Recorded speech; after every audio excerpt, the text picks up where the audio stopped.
Somewhere in northern Iraq, 60,000 years ago, a Neanderthal died. When archaeologists excavated the grave in the 1950s, they found something unexpected. Around the body, embedded in the soil, was pollen.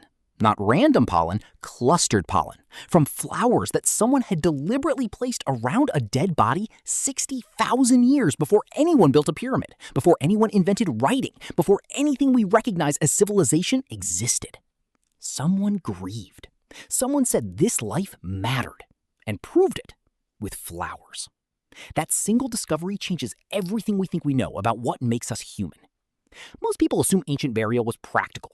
Bodies rot, bodies attract predators, you bury them to solve a problem. Basic survival logic. But the archaeological record says something completely different. Ancient humans didn't just dispose of their dead, they prepared them, they decorated them, they sent them somewhere. And the question of where tells us more about the living than it ever does about the dead. 300,000 years ago in South Africa, inside a cave system called Rising Star, paleoanthropologists found something that rewrote the human story. Deep inside the cave, in a chamber so difficult to reach that only the smallest researchers could squeeze through the passages, they found bones. Hundreds of them, at least 15 individuals, old adults, children, infants, all belonging to Homo naledi, a human ancestor with a brain roughly 1/3 the size of yours. They had been carried there intentionally, through near impossible passages, to a chamber with no practical purpose. Homo naledi was considered too primitive for abstract thought, too small-brained to conceive of death as anything other than a body stopping. They were wrong. Something in that tiny brain understood that a person who died deserved more than being left where they fell, that the end of a life required effort, required darkness, required passage. We don't know what they believed happened after, but we know they believed something happened, because you don't carry a body through impossible passages for nothing. Move forward. 100,000 years ago in Israel, early humans were burying their dead with objects. A child found with deer antlers placed across its chest, other burials filled with red ochre, a pigment that required processing, that required someone to choose this color for this body for this reason.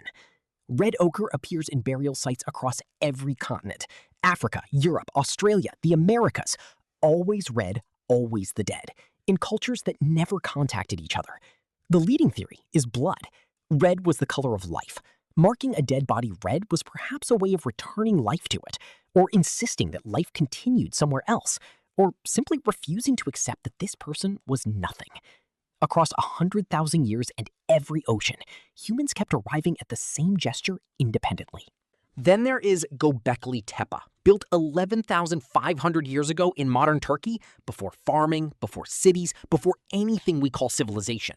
Hunter-gatherers with no fixed home organized themselves to move stone pillars weighing 20 tons, carved them with animals, built something massive and permanent.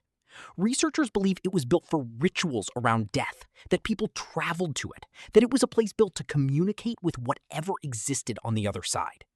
The first monumental structure in human history was not a palace, not a granary, not built for the living at all. It was built for the dead.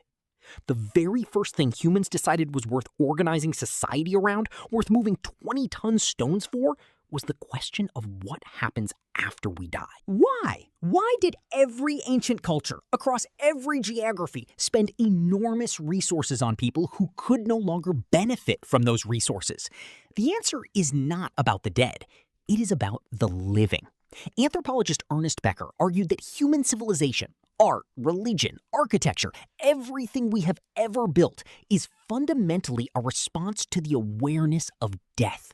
We are the only animal that knows it will die, and that knowledge is so destabilizing that everything humans have ever created is in some way an attempt to make meaning in the face of it. The burial rituals were never just about the person in the ground. They were a declaration by the living that life has meaning, that the people we love are not simply machines that stop, that something persists, that something matters. And here is what makes all of this extraordinary. We still do it. We still gather around the body, we still bring flowers, we still tell stories about people who are gone. The specific beliefs change, the religious frameworks change, but the core gesture has not changed in 60,000 years. When you stand at a gravesite, you are doing exactly what a Neanderthal did in a cave in northern Iraq. When you leave flowers at a memorial, you are repeating a gesture older than written language. The ritual is the same. The need is the same. The question underneath it is the same. What does it mean that this person is gone? Does any of this matter? And 60,000 years of burial ritual gives the same answer. Yes.